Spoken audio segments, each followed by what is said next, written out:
Fearmongers and demagogues, strike fear into the hearts of your supporters. Hone the edge of your wedge issue. And if you're not with me, honestly, that's okay, because there's room enough for all of us on this beautiful planet. Because let me tell you, it's time to talk Tull to me. It's terrible, I know. I'm very bad with impressions. The fact that it exists is terrible.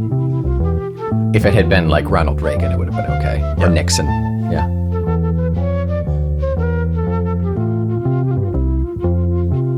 Welcome back. I am Omen Thomas Sade. And I am Nick McGill. Together we are Feckless Moans. And this, my constituents, is Talk Tull to Me. A pulpit-thumping stump speech in the culture wars of prog rock, in which, not on my watch, Nick, and oh, so you think you're better than me, Omen, will search for the truth behind every single song that moderate independent rock band Jethro Tull has ever drafted into legislation. We will suck poisoned promises from the fangs of Florian O'Fale, gulp the egregious Goodyear graphics, and harangue the hopeless Hammond humanity. And by pushing ourselves further and further to dogmatic extremes, we will finally enter into the inner circle of the one-legged lion, the firebrand flautist, the recreational radicalist, the moderate mandolinist, Ian Anti-Disestablishmentarianism Anderson. Nice. What's the fun fact about anti-disestablishmentarianism? It's the longest word that's really a word in the English language. Bingo. Yeah. That's it, everybody. Thanks. We'll see you next week. Nick, this is the episode where you and I, Nick and Omen, talk about Jethro Tull, and more specifically, we talk Tull about what has been known to become the title track of the album on which we currently are on. Yes, I had to structure that sentence in my head. I think it works. I can confirm we are on the titular track off of the Zealot Gene. It's ironically enough called the Zealot Gene. It is the fourth track. I believe it was the first single. Pretty sure that's correct. I think so, yeah. First single. It's a doozy. It's a great one. Let's get into it. Let's jump right into the Zealot Gene.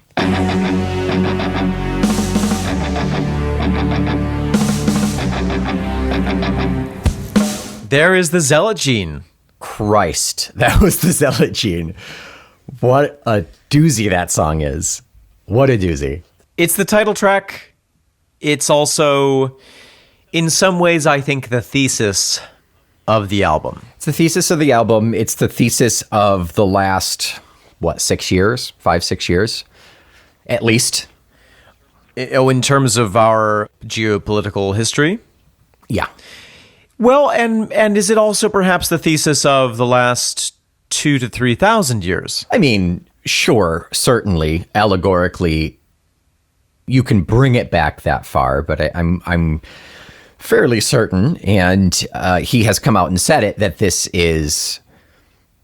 can be rather poignantly applied to today. Yeah, definitely. He being Ian, obviously. Yes, and there are some references to specific modern factors in the song. However, he also says, I mean, I think if you look at the Bible verses that he associates with this song, it is about God saying to the zealots. I mean, the word zealot comes from the Bible. It's a group of people who were passionately against the people around them and went in and destroyed anyone who wasn't a follower of their beliefs. Yeah. Do you happen to have those verses pulled up? So the readings from the Bible that we are discussing for the Zealot Gene are Numbers chapter 25, verses 7 through 11, and then Ezekiel chapter 9, verses 4 through 7. So Numbers gives us, when Phinehas, son of Eleazar, the son of Aaron, the priest, saw this, he left the assembly, took a spear in his hand, and followed the Israelite into the tent. He drove the spear into both of them, right through the Israelite man and into the woman's stomach. Then the plague against the Israelites was stopped. But those who died in the plague numbered 24,000. Oh my God. The Lord said to Moses, Phinehas, son of Eleazar, the son of Aaron, the priest, has turned my anger away from the Israelites. Since he was as zealous for my honor among them as I am, I did not put an end to them in my zeal. So that was Numbers. Then to Ezekiel, and the Lord said unto him, Go through the midst of the city, through the midst of Jerusalem, and set a mark upon the foreheads of the men that sigh and that cry for all the abominations that be done in the midst thereof. And to the others he said in mine hearing, Go ye after him through the city, and smite. Let not your eye spare, neither have ye pity. Slay utterly old and young, both maids and little children and women, but come not near any man upon whom is the mark, and begin at my sanctuary. Then they began at the ancient men which were before the house. And he said unto them, Defile the house, and fill the courts with the slain. Go ye forth. And they went forth, and slew into the city. Slay. Very Old Testament again. If you're not with me, you're against me. And if you're against me, I will have you killed. As the song says, if I said I like your body, would you hold it against me? I mean, that's an old pickup line. What song is that?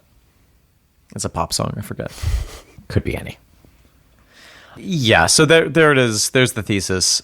And obviously, as you have been saying, we see that mentality reflected in the politics and the public discourse in America, certainly also in Britain, also in Europe, and on every other continent, really. Yeah, it kind of, once the seed starts to germinate somewhere, the people come out of the woodwork, whether it's the supporters of that type of belief and governmental system, or the people who will step into that role in power because they then therefore have that support. Yeah. And as Ian wrote at the top of this chapter for Silent Singing, he believes that this is something that is innate to humanity, that all of us have the capacity to fall into this trap, I think. Yeah. Of ideology, yeah, where we get into this vein of, oh no, what we have is the right way of doing it, and so everyone else is wrong, and so we have to make them our enemies. Yeah, it's not just we have our differences; it's to the utmost extreme. I mean, it's what we see in the. We'll talk about it. We'll save it for the second half. Nick, any thoughts about the music of this song? You know what? There is some music in this song. I think we should talk about it. Yeah, it's the part where the song is. Yeah. Nearly 4 minutes long, about 3:45 or so. This song, last episode, I was saying how I felt like the guitar was underpowered. On this track, Florian has turned the guitar up, maybe not to 11, but he's turned it up a little bit. I'd say a 7 or 8. Yeah. Yeah, I think so. I think we did mention that it was a good transition between Jacob's Tales. Is like, there's decent guitar. Mine is the Mountain, nothing, but it's a really good kind of smooth bridge. It gives us that crunchy texture of here, here, here. With, for those of you, there is a visual element to that. Those of you not watching the video, which you can for $15 a month, Patreon, subscribe. There we go. But yeah, there is the extra effect of hearing nothing during Mine is the Mountain and then opening with chugagagong, chugagagong.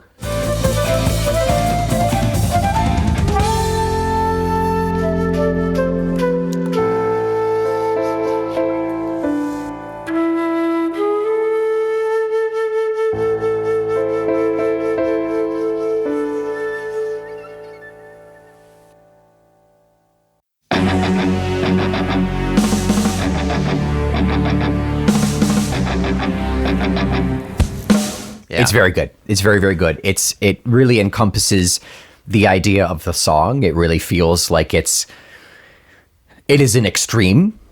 Yes, yes, absolutely. He's put the guitar onto kind of an overdrive, so it's turned up in that way where it's straining against the limits of its existence.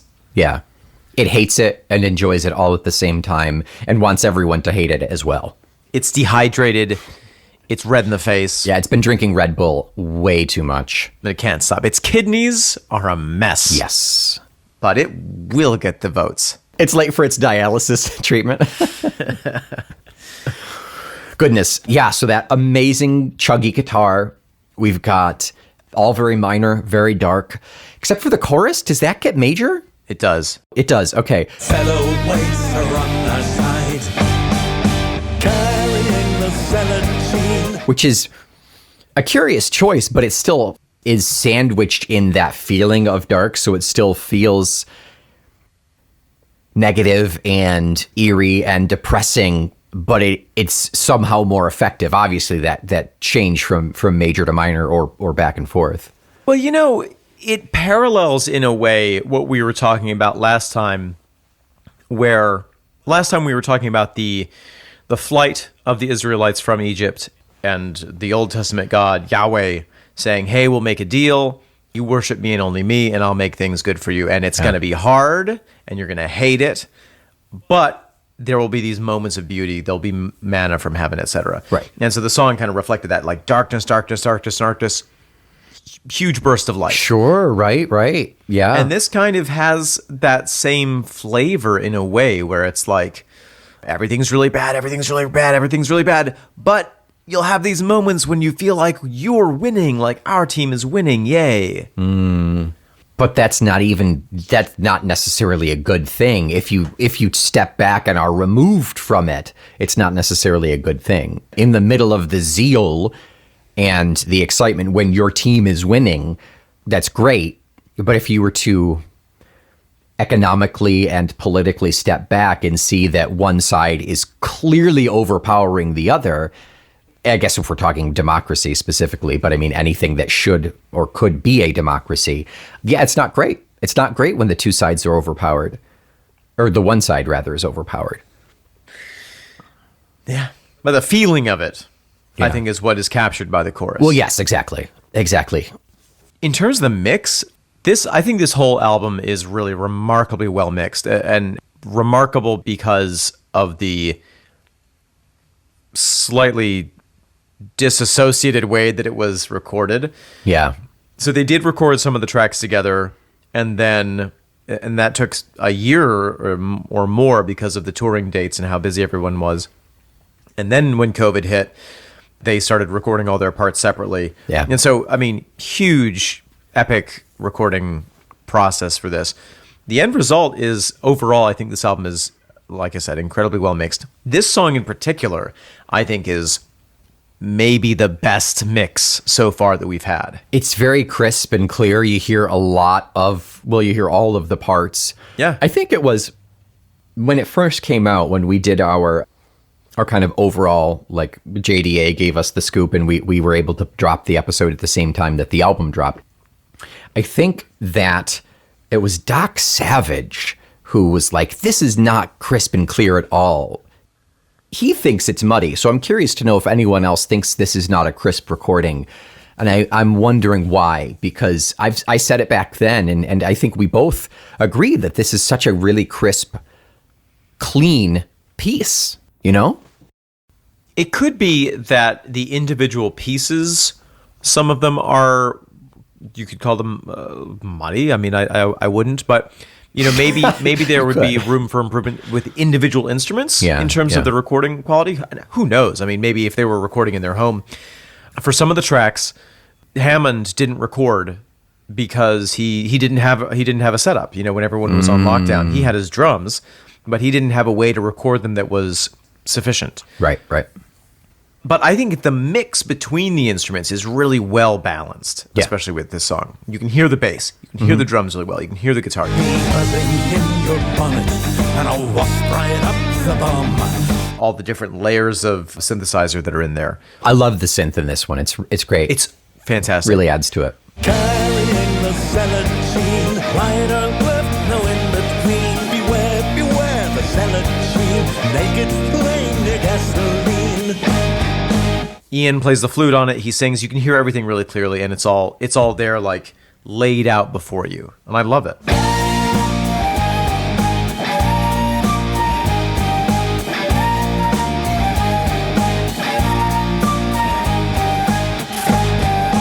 And I think this is one of the songs that they played in concert leading up to the album, which would not surprise me at all. They played live, and his voice in this, as the last couple of songs, like his voice is great for this song. It's really good. Yeah, it's good. It does get a little bit higher at times too. It's not deep in the throat like say Mine is the Mountain was, except for that falsetto. But like he does push up a little bit in this one. Yeah, and you get the sense that he's using his range to great effect. Yeah. Yeah, he recognizes his range and he uses it going up in that register sparingly, obviously. But I mean, in this one, it really works in terms of the effect of the zeal and zealotry of getting up in that excitement and that higher pitch. Exactly. You mentioned the organ. The organ fulfills a number of different roles in this song. We have some drones that it's doing where you just hear this like bah, high up. Half of us are in the apple, half of us are in the pie. It also is playing counterpoint and kind of taking the guitar role, the lead role at certain points. I particularly like in the chorus, carrying the zealot gene. Yeah. It's so great. It's almost like a trumpet setting. Yeah, a little fanfare almost. Yeah. Exactly. Carrying the zealot gene, right on left, no in between. And then we have it on a string setting a couple of times, which is really nice, very pretty and ominous. No one has the right to tell you to lie down when all is said. All clearly synth, none of it's like, ooh, now we're gonna try to make you think that there's a string section or brass section. Right. They're clearly there, and there will always be a little silliness of like a synth string or synth brass section, but I still really like it. I mean, it's still really good. It works for the sound. It's funny to me how we've gone full circle from Tull at the advent of the synthesizer sounding so newfangled that it sounded weird. Yeah. And now the synth almost sounds retro. Yeah. Like it almost has a nostalgic feel to it. Like, yes, the synth. I remember back when my granddaddy played the synth. I know, and we were obviously reviewing those early synth albums present day, so it should still have felt nostalgic, but as we got to experience the albums as they progressed, so it was kind of still that new feel and experience. Yeah. And I think it's because it's the difference between having 40 to 50 years of synth experience. Ooh, close your eyes and embrace the synth experience. Bring an extra pair of shoes. Ooh. Because your first ones will be filled with synth experience. They will get sticky. It's the embracing of the synth experience, but it's also the progression of the technology as well. Exactly. Yeah. Everything is very, I would say, straightforwardly played. This is a song in a common time to signature, either 2/7, the common either 4/4 or 8/8. Well, this was radio single, presumably. So I know Ian has been like, all right, let's do 43-2 for that radio single. But I think his rebellious spirit has mellowed a little bit in terms of like sticking one to the man, because he is now the man a little bit. Well, and also it's not like this song is devoid of rhythmic complexity. Oh, sure. Absolutely. Yeah. Especially when we get into the breakdown section, it gets into that proggy side of things. It becomes a little bit more complex in terms of the rhythms being used, even though the underlying time signature is still pretty straightforward. You're talking about that instrumental bridge? Yes, at around 2:20. It's great. I love that part. It's really, really good. There are times when we hear instrumental bridges. I think it was it Mine is the Mountain or Jacob's Tale? Could have been either or both, where the bridge is there. Oh, I think it was Mine is the Mountain. I said the bridge is there. It does what it's supposed to do. It breaks up the kind of low monotony of Mine is the Mountain vocally, but it doesn't wow me at all. Like it does what it says on the tin. It does exactly what it says on the tin. But this enhances the song. This one does. Yeah, and it provides you some time for reflection and complication of the themes. And I think that part of the reason that it works with the time signature being straightforward, and there's something very direct about this song, is because the concept itself, while being simple and straightforward, is really intense to think about. Yeah. Do we all have a gene, literal DNA, which causes us to experience and enact acts of vicious murder for the sake of beliefs? Is that a thing that is actually built into our humanity? Oh my gosh. I mean, it's that break. I find it difficult to absorb anything in that break because it is really kind of, it just takes the hectic and urgency up to another level. But that aside, the idea of do we have this gene? I'm about halfway through editing Jacob's Tales right now, and we kind of touch on that there as well with the two tribes, with you're different Right. than me. We're constantly trying to get ahead of one another. It's the same thing. Even though we're brothers. Yeah, even though we're brothers, exactly. Even though we're from the same country, even though we come from the same womb, you name it, like there's still that animalistic tendency, and it can be applied in so many different ways, and it clearly is in the Bible, you know, and therefore allegorically transfers by the transitive property, fits onto so much today. Well, I mean, you just have to take a quick peek at history. Oh, right. Yeah. I mean, it lasts. It is there and will last forever. Look at the persecution of the Jews in Europe in the 15 and 1400s by the Spanish Catholic Church. Is that the pogroms? When was the pogroms? Or is that World War II? The pogroms were pre-World War II, late 1800s or mid-1800s, early 1900s in Eastern Europe and Russia. Okay. Yeah, look at Fiddler on the Roof. Look at Every day. and that's the context of that musical. Yeah. Is them realizing they have to get out of Dodge. Or look at, I mean, you know, the philosophy of Buddhism, or the religion of Buddhism, is literally that every human being is the same and there are no divisions between us, and therefore we all have to try to reduce suffering in the world. There are Buddhist communities that commit murders against Muslims in Southeast Asia. Wow, I did not realize that. And commit acts of terror because they don't want Muslims in their area. Wow. Islam is a fundamentally extremely peaceful religion. If you look at the texts, and you know, most Muslims will say, oh yeah, you know, peace and charity and helping other people is a fundamental part of the religion. And look at the terrorist groups who are extreme followers of Islam and have taken some element of it and blown it out of proportion. Christianity. Love thy brother as thyself. Love thy neighbor as thyself. Turn the other cheek. As long as it's a white man who also practices Christianity. It's Your specific brand of Christianity, no less. yeah. I mean, it's crazy.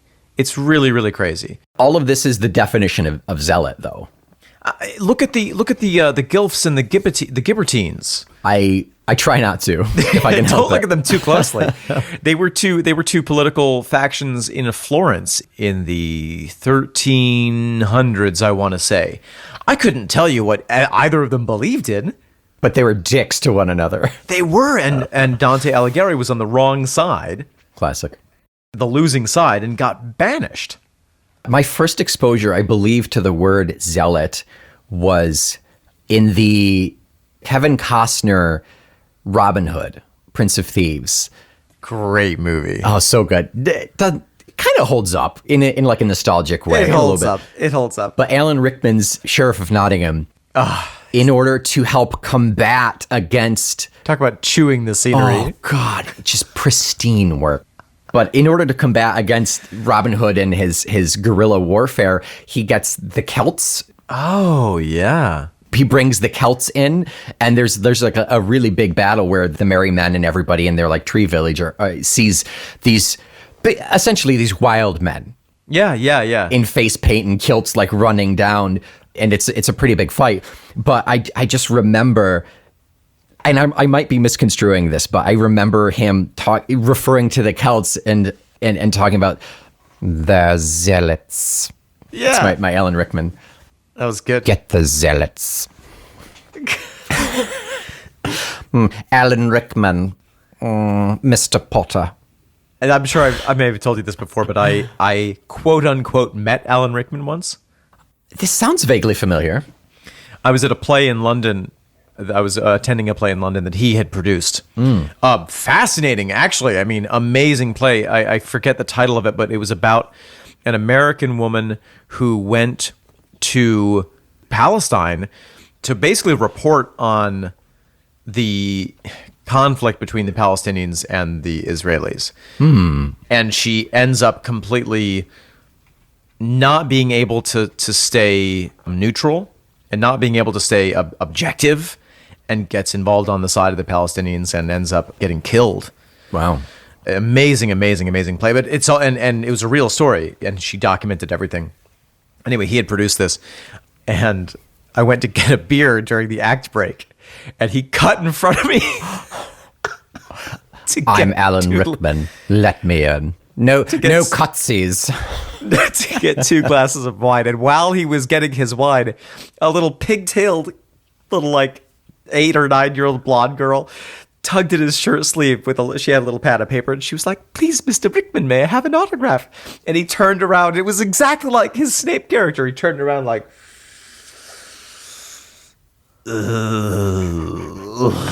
with this look of contempt and disgust for this cute little girl, and he signed the thing. It was like, anyway. One more Rickman recommendation. The second movie that he ever directed, and I think it might have been his last, was a movie called A Little Chaos. And it's a period piece, takes place in King Louis the 14th France. And his gardeners for the Garden of Versailles, they're interviewing people to do that. And Kate Winslet plays a character who's a garden designer, but she slips the plans in without them knowing that she's a woman, and she gets chosen to do it. And there's it's obviously the fight for her to try to be respected and to get it all built, and people sabotage. Great movie. Really good. It's called A Little Chaos. Sounds fun. I recommend it. It's really good. Yeah. Only other thing to say is that the intro and outro have that same riff. Yeah. And we have the first time it's just the guitar.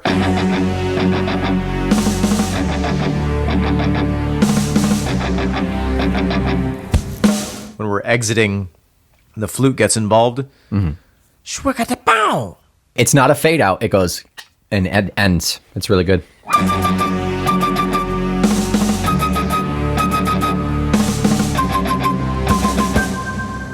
And it's very goosebump producing. It's very frightening.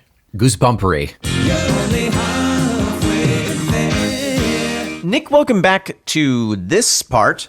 And Yes. I thought it'd be interesting to just chat a little bit about some of the musicians, since we haven't done that very much. Yeah. I feel like this generation, this era of Tull is fairly, even though it's contemporary, it seems fairly removed from what we know of Tull in terms of historically. I mean, it's easier. It seems easier to know because we've got set times and dates. We know exactly who that person is. Whereas now we're kind of amorphous at the moment, it feels. So yes, let us indeed talk personnel on a more personal level. So Florian Opale. Is it Opale? Is it? It's a P. There's no H, right? There's an H later. So it gets pronounced earlier? So he's German. Oh, well. Born in 1983, German guitarist, best known for his work with progressive rock musician Ian Anderson and later his band Jethro Tull. Played with Tull/Anderson from 2003 to 2019. So his work was early on in the recording process for this album, and he actually left the band between when it was recorded and when it was released. That's right. We referenced earlier that Joe Parrish James comes in to record for track 11, but also then does the subsequent tour. Right. He also, just for the record, Joe Parrish James has his own band called Albion, and it's really lovely, really nice, like Renaissance-y kind of folky music. It's nice, yeah. Oh, great. Albion, of course, meaning white, and also an old word for England. Correct. White England. Because of the cliffs. Oh, that one, yeah. Yeah. Opal grew up in Rosenheim, Bavaria. He learned classical guitar starting at the age of 5, and then later started training on the electric guitar. And really, in terms of his career, it has really been focused on Ian Anderson. He also has played with Aldi Menola, Greg Lake, and Leslie Mandoki, and he accompanied Masha on her Germany tour. All of those sound impressive. Oh, he also is a flamenco guitarist. Oh, that kind of doesn't surprise me. I mean, if he's been doing classical since 5. Yeah. Greg Lake is former member of King Crimson. Okay. Is he not the Lake from Emerson, Lake and Palmer? He's actually the Lake from The Lady in the Lake. From Michigan. Yeah. Okay. And he has a recording studio called Redbox in the south of Germany. Florian, not Greg Lake. Florian. That he runs with his wife. Confirmation, Greg Lake is the Lake from Emerson, Lake and Palmer. Right. And also from King Crimson. Also that one, yes. So there we go. German guitarist has played a lot of guitar. Do we know what he's up to now? Sounds like probably running his recording studio. Oh, yeah. In Germany. It would be weird to run it anywhere else. Alrighty, here we are. This song itself is zealous. It embodies zealotry in its delivery and its word choices. It's a lot to take in. Coming on the vehicle that is the music, it's really in your face, in your ears. Yeah, I agree. Even the structure of the language Yeah. is clipped, and it's almost more. Do you remember Vikings, the song about Vikings? Gununga Gap? No, further back. Snip, snap, tailwind. Oh, Keening. Cold Wind of Valhalla?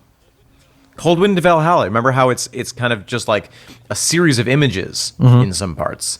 Frozen flaking fish are on earth in a cup of silver liquid wine.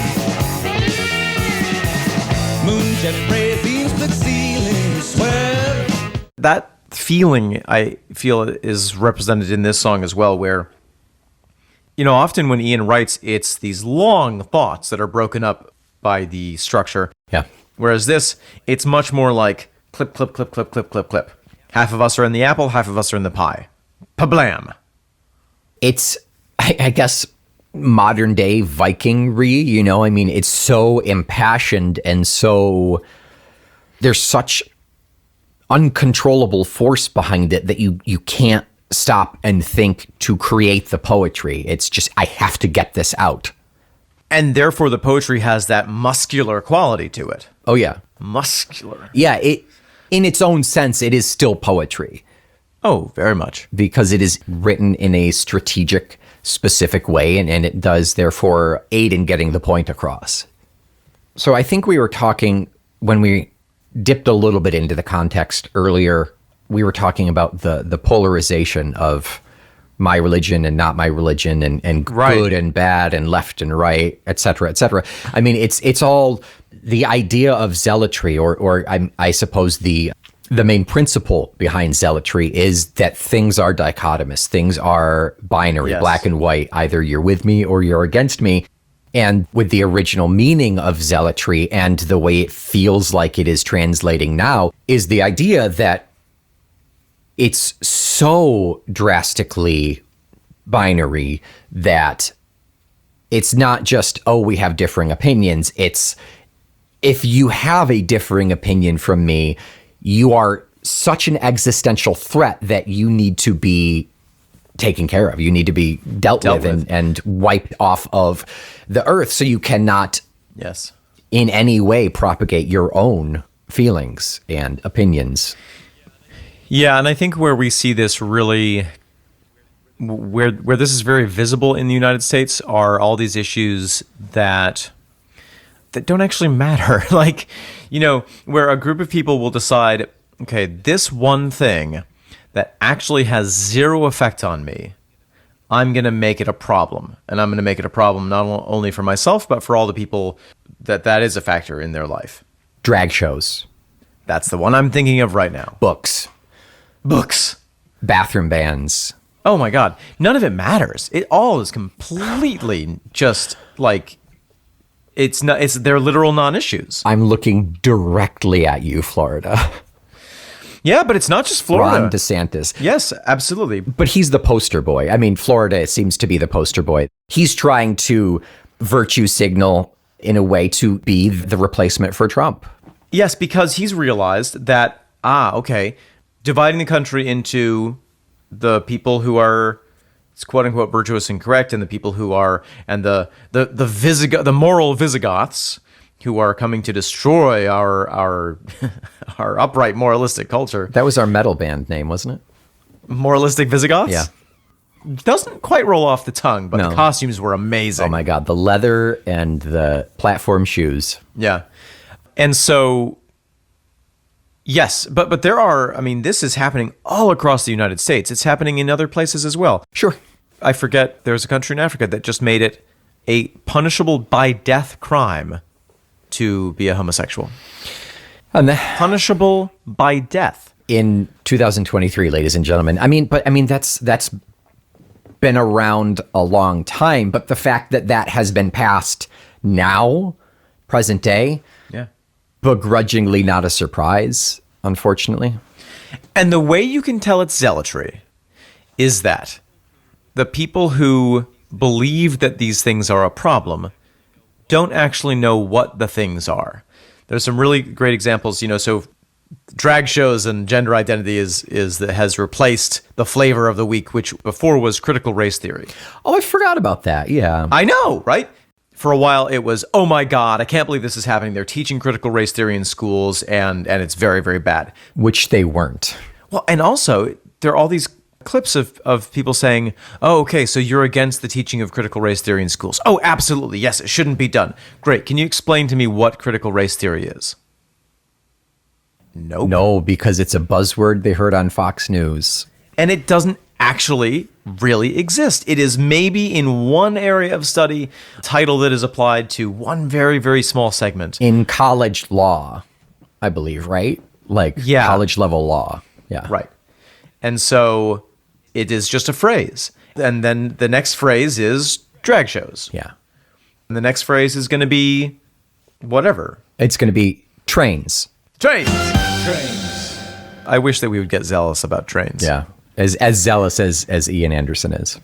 So let's talk about some of the specifics. Half of us are in the apple, half of us are in the pie. Half of us are in the apple, half of us are in the pie. So we have, you're either in this segment or you're in this segment. But that's also, am I misinterpreting it here, or does that have something to do with like a worm in the apple as well? I think so. I would also say that it's a play on the out of the frying pan into the fire. Oh, sure. Yeah. What's worse than a worm in your apple? Half a worm in worm. your apple? Yeah. Right, exactly. And so we, the worm, are being split in half. Someone has to take the high road. Someone has to make the bed. Someone has to take the high road. Someone has to make the bed. This is very interesting. So it's sort of saying like, at some point, in order for society to function, someone has to step out of this binary. But he follows it up with, no one has the right to tell you to lay down when all is said. No one has the right to tell you to lie down when all is said. I disagree with the lack of binary. I mean, the idea of the high road and the low road. Oh, interesting. Think about Michelle Obama. They go low, we go high, Sure. It's the same thing. Someone has to be the moral high ground. Oh, and if we all think that we're on the moral high The ground. moral high grounds. The moral high ground, yeah.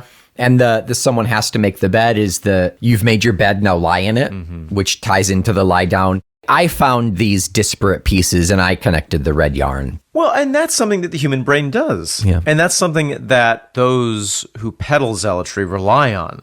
True. Yeah, those very loose connections. And it's something that Ian peddles in the form of you interpret my songs the way you will interpret them. Yeah, absolutely. I love the line, "Well, some of us sit in between interminable shades of gray." While some of us sit in between interminable shades of gray. That's as close as I think we're ever going to get to Ian revealing his own position. Yeah, I mean, he has said, what did he say? I'm a professional fence sitter or something like that? Yes. Yeah. And the view from here is nice. But in this song, doesn't this song feel like he's saying pick a side? I think that what he's saying is describing a world in which his fence post is getting smaller and smaller and smaller, and more people are falling off to either side. Yeah. While some of us sit in between interminable shades of gray, no need to walk the tightrope set out on that great divide. The balance scales may tremble, but the featherweights are on our side. No need to walk the tightrope set out on that great divide. The balance scales may tremble, but the featherweights are on their side. For me, that's him switching between briefly speaking as himself, briefly revealing his own position, and then taking on the voice of, that reminds me of all the generals and all the war mongers who've said, well, this is a very difficult war, but God is on our side. Yeah. Also, the featherweights isn't that a reference to, isn't there some religion in which all of your sins are weighed against a feather? Isn't that Egyptian? I feel like it is. Yeah. Your soul is weighed against a feather, and if it's heavier than the feather, then it's bad. You don't make it through, yeah. But also featherweight is a weight level in boxing, so that also brings forth the idea of conflict. Right. Yeah. I want to jump down to part of the next verse. Ear-splitting Twitter thunder and a screaming banshee wail. Ear-splitting Twitter thunder and a screaming banshee wail. Part of what I think this song is about is the loss of the ability to have complex thoughts. Or intelligent conversation. Or intelligent conversation. Yeah. And I'll give you a little D-Sade anecdote. Love a D-Sade anecdote. Love it. I was texting with my dad a couple weeks ago because I had come across this article about a particular theory in the evolution of human consciousness. And that is something that one texts their father about, naturally. If your father is D-Sade. Is D-Sade, then yes. Because I was fascinated by it, and my dad has studied human evolution and the evolution of society and all this, and so I was asking him, is having a spoken language a prerequisite for consciousness? And then I was like, or rather, and he didn't respond, and I was like, or rather, is he didn't respond. Days of silence. And I was like, or rather, what has been the role of language in the evolution of human consciousness? Sure, right. And then I think I asked the question a third way, and he didn't respond to that. And then I was like, or put another way, what is the evolutionary advantage of consciousness in a species like humanity? And literal days went by, and he finally responded, such things cannot be answered in a tweet. Valid. I mean, supremely valid and really fairly poignant to this song. Yeah, exactly. And I appreciated that he followed it up with, I think there's some books on the subject that I can recommend. Let me think a little bit about it. Yeah. But I just love that he was like, his response was, such things cannot be answered in a tweet. But we have, because of media, because of technology, even if you look at the 24-hour news cycle and the whole idea of sound bites, that used to be what we called it in the 90s, but it's the same thing. Yeah. If you take this complex issue and reduce it to a couple of seconds or a couple of lines of text, you can't capture all the complexity. You can't capture the context.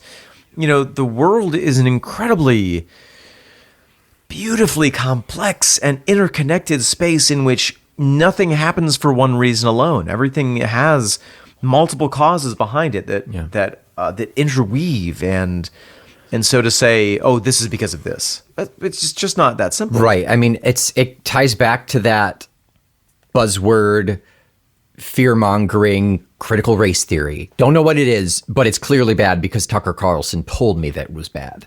And so then anything bad that I'm experiencing, any fear that I have, I can project onto that. Yeah.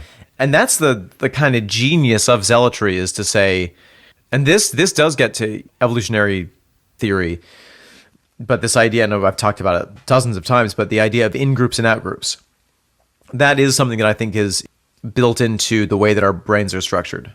In the research that my parents did with rhesus monkeys, and later the research that my dad did with emperor tamarins, both species of primates and monkeys, there is a certain number in a social group beyond which that social group cannot support. So, and I think it's 50 members that once you go beyond 50 members, the social group has to schism. And it has to do with the number of social relationships that any individual can support, and the structure in that society. And then the way that those individuals interact with members who are individuals who are part of an out-group is really different than how they act with members that are part of an in-group. And in the in-group, there are, of course, social structures and discipline and fighting and infighting and all that. But all of that pales in comparison to how they react to a member of an out-group. It's all teeth, all viciousness. Yeah.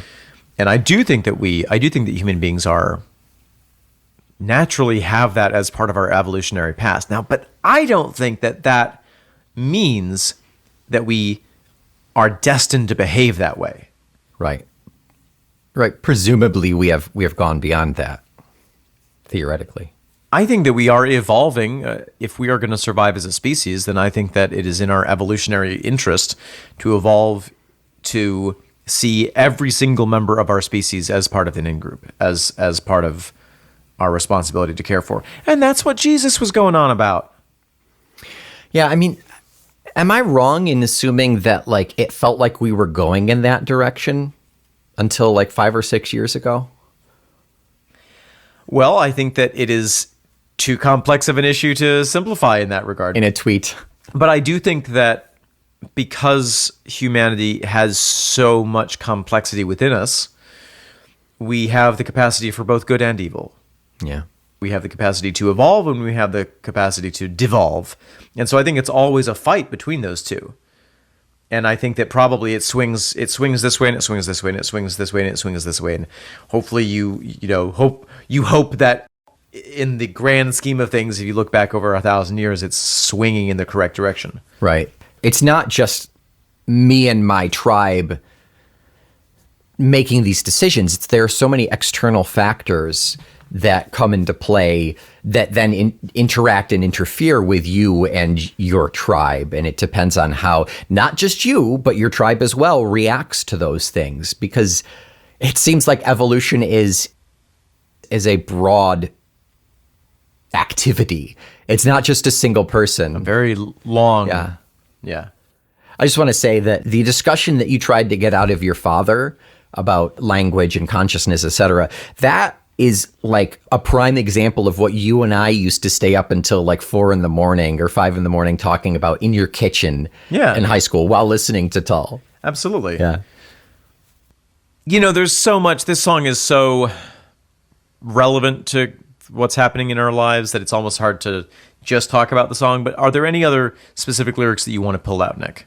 I really love the chorus. Sonically and lyrically, carrying the zealot gene, right or left, no in between. Beware, beware the zealot gene, naked flame near gasoline. Carrying the zealot gene, right or left, no in between. Beware, beware the zealot gene, naked flame near gasoline. Very poignant. The second, no, it's not the second verse. There is the third verse, bee buzzing in your bonnet and a wasp right up the bum. Yeah. A V8 under hood, which is that drink. It's a vegetable drink, right? A V8? Yes, it's also a V8 refers to... Oh, you were just trolling me. You fell Wow. into it. Wow. Very easy. Very easy. Yeah. Refers to an engine. Yeah. A cocked hammer under thumb. And that's where we get ear-splitting Twitter thunder. And a screaming banshee wail. You got too many opinions and a tomcat by the tail. Bee buzzing in your bonnet and a wasp right up the bum. A V8 under hood, a cocked hammer under thumb. Ear splitting with the thunder and a screaming banshee wail.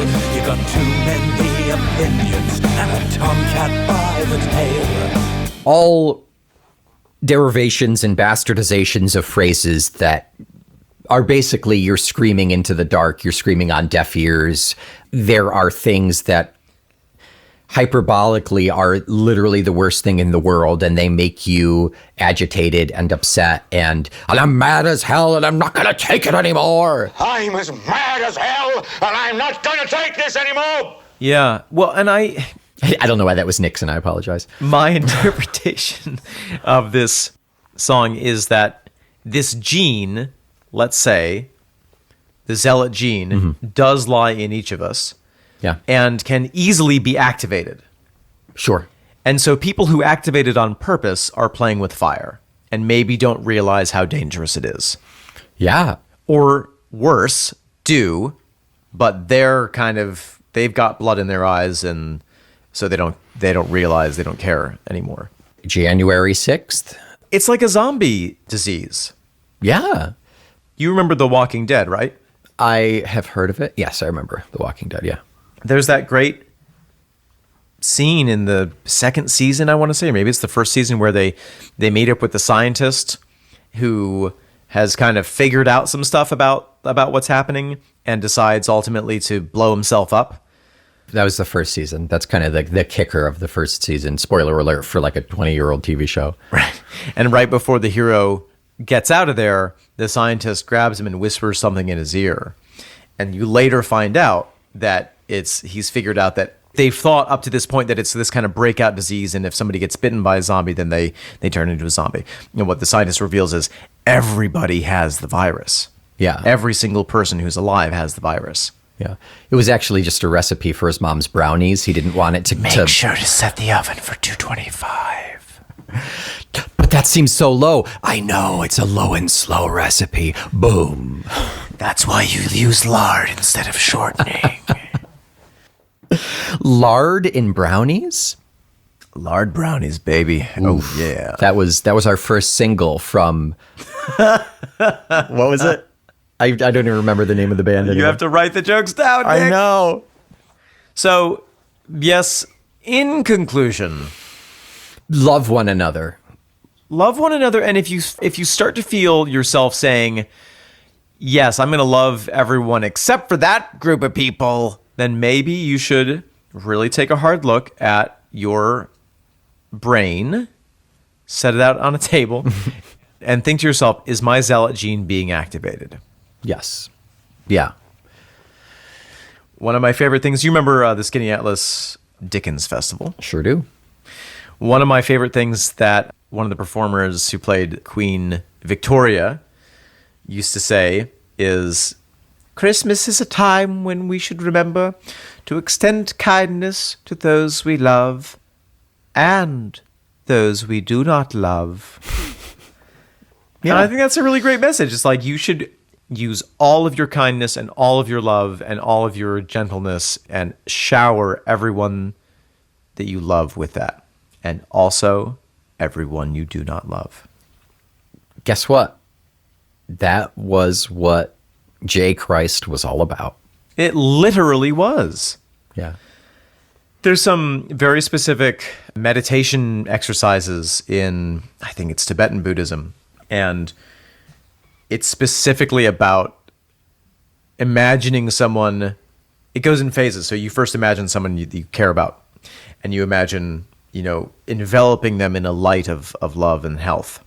And breathing, positivity into them. And then you do the same thing with somebody that you feel neutral about. And then you think of someone that you hate, an enemy of yours. And as soon as you start doing it, you feel this resistance of like, I really don't want to show love to that person. And that's the point. And breaking through that and being like, yep, I don't like that person. I think that person is bad. And I'm going to breathe positive. I'm going to take all of their pain into my body, and I'm going to let them, and I'm going to breathe health and prosperity into them. That is where it gets really interesting. Yeah, I mean, but that triggers that zealot gene, that animal brain of like, I will do this for them, but what are they going to do for me? They will just continue to be my enemy. Even on their side, they will think they will continue to do harmful things. They will continue to hate. They will continue to hurt me and those around me, those whom I do care about. And all of that's true, but the point of the exercise isn't actually to help them. It is to make yourself a better, more enlightened person. Right. And to improve your own relationship with yourself.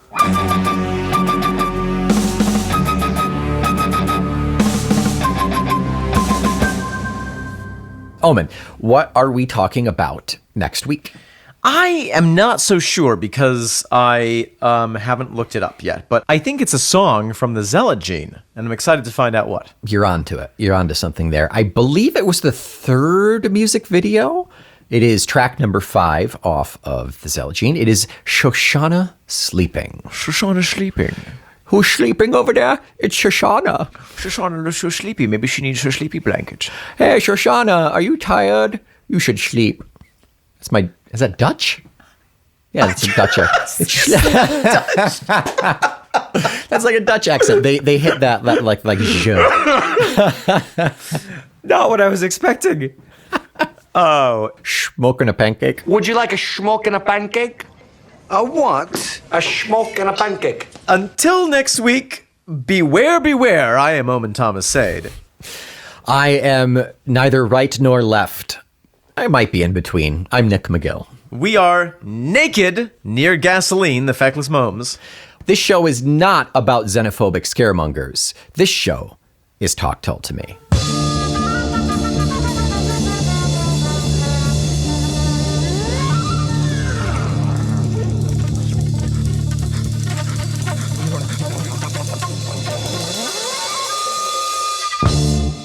I'm sorry, but I don't want to be an emperor. That's not my business. I don't want to rule or conquer anyone. I should like to help everyone if possible. Jew, Gentile, black man, white. We all want to help one another. Human beings are like that. We want to live by each other's happiness, not by each other's misery. We don't want to hate and despise one another. In this world, there's room for everyone, and the good earth is rich and can provide for everyone. The way of life can be free and beautiful. But we have lost the way. Greed has poisoned men's souls, has barricaded the world with hate, has goose-stepped us into misery and bloodshed. We have developed speed, but we have shut ourselves in. Machinery that gives abundance has left us in want. Our knowledge has made us cynical, our cleverness hard and unkind. We think too much and feel too little. More than machinery, we need humanity. More than cleverness, we need kindness and gentleness. Without these qualities, life will be violent, and all will be lost. The aeroplane and the radio have brought us closer together. The very nature of these inventions cries out for the goodness in men, cries out for universal brotherhood, for the unity of us all. Even now, my voice is reaching millions throughout the world, millions of despairing men, women, and little children, victims of a system that makes men torture and imprison innocent people. To those who can hear me, I say, do not despair. The misery that is now upon us is but the passing of greed, the bitterness of men who fear the way of human progress. The hate of men will pass and dictators die, and the power they took from the people will return to the people. And so long as men die, liberty will never perish.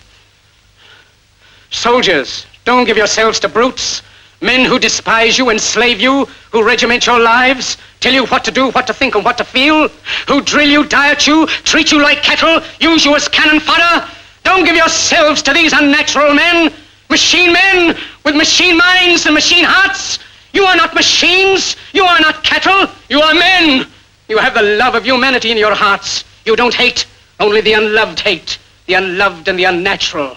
Soldiers, don't fight for slavery, fight for liberty. In the 17th chapter of St. Luke it is written, the kingdom of God is within man, not one man nor a group of men, but in all men, in you. You, the people, have the power to create machines, the power to create happiness. You, the people, have the power to make this life free and beautiful, to make this life a wonderful adventure. Then in the name of democracy, let us use that power. Let us all unite. Let us fight for a new world, a decent world, that will give men a chance to work, that will give youth a future and old age a security. By the promise of these things, brutes have risen to power, but they lie. They do not fulfill that promise. They never will. Dictators free themselves, but they enslave the people. Now let us fight to fulfill that promise. Let us fight to free the world, to do away with national barriers, to do away with greed, with hate and intolerance. Let us fight for a world of reason, a world where science and progress will lead to all men's happiness. Soldiers, in the name of democracy, let us all unite!